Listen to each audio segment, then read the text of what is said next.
बीड शहरामध्ये शेतकऱ्याचा भाजीपाला माऊली विकत बसलेली होती. तो भाजीपाला उचलून कचऱ्याच्या डब्यामध्ये फेकला.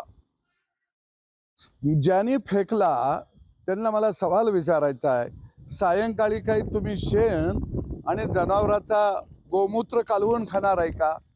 अन्नदात्याशी जे लोक अशा पद्धतीने वागलेले आहेत त्यांना नुसतं नोकरीतून काढून भागणार नाही, तर अशांना खऱ्या अर्थानं जेलमध्ये टाकायला पाहिजे. अरे, शेतकऱ्याच्या जीवावरती तुम्ही 2 टाईमचं खाता आणि चालायला बोलायला लागता, याचं कुठंतरी भान असणं गरजेचं आहे.